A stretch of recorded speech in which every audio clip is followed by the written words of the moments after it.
আসসালামু আলাইকুম সুপ্রিয় দর্শক, দেশ দর্পণ সংবাদে আপনাদের স্বাগতম। সংবাদ পড়ছি রুবাইরা তাবাসসুম উর্মিটান। সামাজিক যোগাযোগ মাধ্যমে কন্টেন্ট বানানো ক্রিয়েটরদের বড় সুখবর শুনিয়েছেন টেসলা ও স্পেসএক্স এর মালিক ইলন মাস্ক। তার নিয়ন্ত্রণে থাকা এক্স বা সাবেক টুইটার প্ল্যাটফর্মে ক্রিয়েটরদের পারিশ্রমিক বাড়াতে যাচ্ছেন। ধারণা করা হচ্ছে সেটি ইউটিউবের চেয়ে বেশি হতে পারে। বুধবার 31শে ডিসেম্বর মাস্ক একটি প্রস্তাবে সাড়া দেন, যেখানে বলা হয়েছিল এক্স এর উচিত প্রচলিত প্ল্যাটফর্মগুলো থেকে ক্রিয়েটরদের টানতে আরও বেশি আর্থিক প্রণোদনা দেওয়া। মাস্ক অমর এক টুইটের জবাবে লেখেন, ঠিক আছে, চলুন এটা করি। মাস্ক জানিয়েছেন, সঠিক নিয়ম ও স্বচ্ছ মনিটাইজেশন ব্যবস্থা কার্যকর করা গেলে ক্রিয়েটরদের পেমেন্ট উল্লেখযোগ্যভাবে বাড়ানো সম্ভব। এক্স এর প্রোডাক্ট হেড নিকিতা বিয়েরকে বিষয়টি দেখার নির্দেশও দিয়েছেন। তিনি নিকিতাকে জানান, সিস্টেমে কোনো ধরনের গেমিং যেন কঠোরভাবে দমন করা হয়। মাস্কের উদ্বেগের জবাবে নিকিতা জানান, সমাধান ইতোমধ্যেই তৈরির পথে।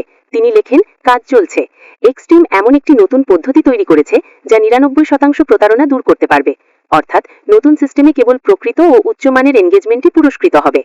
মাস্ক জানিয়েছেন, শুধুমাত্র প্রকৃত ভিউ, আসল দর্শক ও উচ্চ গুণমান সম্পন্ন কন্টেন্টের উপর ভিত্তি করেই আয় নির্ধারিত হবে। এই শর্ত পূরণ হলে এক্স ক্রিয়েটরদের আয় ইউটিউবের থেকেও বেশি হতে পারে বলে দাবি তার। এর ফলে